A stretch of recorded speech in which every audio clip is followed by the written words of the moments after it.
Hello दोस्तों, आज हम बात करेंगे ट्यूमर कितने तरीके का होता है।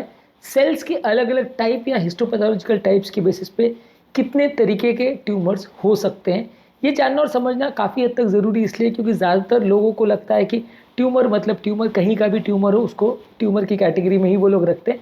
लेकिन क्योंकि इसके बहुत सारे तरह के टाइप्स होते हैं, इसकी वजह से इनमें ट्रीटमेंट स्ट्रैटेजी भी अक्सर बहुत अलग होती है, रिस्पॉन्स टू थेरेपी भी अक्सर अलग होता है। कई ट्यूमर्स में पेशेंट को कोई दिक्कत नहीं आती और कई पेशेंट्स की ट्यूमर में बहुत जल्दी मृत्यु भी हो जाती है। तो आज हम समझने का कोशिश करेंगे कि ट्यूमर्स कितने तरीके का हो सकता है और ये क्लासीफाई हम कैसे करेंगे हिस्टोपैथोलॉजी या सेल्स के माइक्रोस्कोपिक स्ट्रक्चर के बेसिस पे। टॉपिक पर जाने से पहले जो लोग हमारे चैनल पर नए हैं उन्हें रिक्वेस्ट करूँगा कि चैनल को सब्सक्राइब करें, वीडियोज़ को लाइक करें, शेयर करें, फॉलो करें, कमेंट करें, पूरा देखें। आज का टॉपिक बहुत इंपॉर्टेंट है उन लोगों के लिए जो एक बेसिक अंडरस्टैंडिंग डेवलप करना चाहते हैं ट्यूमर्स और कैंसर के बारे में, ताकि उनको एक जानकारी मिल सके कि ये ट्यूमर होता क्या है, किस तरीके का होता है और अपने ट्यूमर के बारे में भी वो समझ सके जो उनको या उनके परिवार में किसी को इस तरह का प्रॉब्लम हुआ है। आज इसलिए टॉपिक इम्पॉर्टेंट है। तो चलिए शुरू करते हैं इम्पोर्टेंट वीडियो।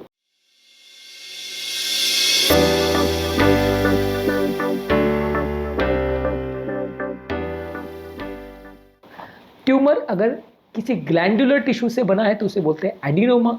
अगर ट्यूमर एपिथेलियल सेल से बना है जैसे skin, lungs, breast, colon, prostate तो उसको बोलते हैं कार्सिनोमा। अगर ट्यूमर मसल टिश्यू या कनेक्टिव टिश्यू जैसे बोन, मसल, फैट या कार्टिलेज से बनता है तो उसको बोलते हैं सार्कोमा। यदि कोई बेनाइन ट्यूमर यानी एक जगह इकट्ठा किया हुआ ट्यूमर बनता है स्मूथ मसल सेल से जैसे यूट्राइन फाइब्रॉइड्स में तो उसको बोलते हैं लियोमायोमा। यदि कोई मैलिग्नेंट या फैलने वाला ट्यूमर बनता है स्मूथ सेल से तो उसको बोलते हैं लियोमायोसार्कोमा। यदि कोई ट्यूमर बनता है फैट सेल से तो उसको बोलते हैं लाइपोमा। यदि वो बेनाइन है यानी एक ही जगह पे रह रहा है, और यदि वो फैलने वाला ट्यूमर है जो अपनी जगह से दूसरी जगह फैल रहा है तो उसको बोलते हैं लाइपोसार्कोमा। यदि कोई बेनाइन ट्यूमर है जो ब्रेन की आउटर प्रोटेक्टिव लाइनिंग यानी मेनिंजेस से बनता है तो उसको बोलते हैं मेनिंजियोमा। यदि कोई ट्यूमर ब्रेन के ग्लायल सेल्स यानी सेंट्रल नर्वस सिस्टम के ग्लायल सेल से बनता है तो उसको बोलते हैं ग्लायोमा। ये बेनाइन भी हो सकता है या मैलिग्नेंट भी हो सकता है और इस कैटेगरी में एस्ट्रोसाइटोमा, ओलिगोडेंड्रोमायोमा और एपेंडाइमोमा ये आते हैं।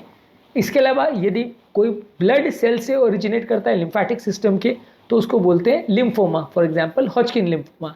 यदि कोई मेलेनोसाइट यानी जो स्किन के मेलेनिन पिगमेंट बनाने वाले सेल से ट्यूमर बनता है तो उसको बोलते हैं मेलेनोमा।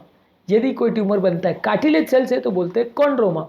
यदि कोई मैलिग्नेंट ट्यूमर अगर कार्टिलेज सेल से बनता है तो उसको बोलते हैं कॉन्ड्रोसार्कोमा। यदि कोई फाइब्रस टिश्यू से ट्यूमर बनता है तो उसे बोलते हैं फाइब्रोमा। यदि फाइब्रस टिश्यू से बनने वाला ट्यूमर मैलिग्नेंट है तो उसको बोलते हैं फाइब्रोसार्कोमा। तो बेसिकली ये जो है अपने आप में बहुत वाइड एरे है, एक छोटी सी चीज़ नहीं है कि सबको ट्यूमर बोल दिया और ट्यूमर मतलब एक छोटी सी चीज़ हो गई, ऐसा नहीं है।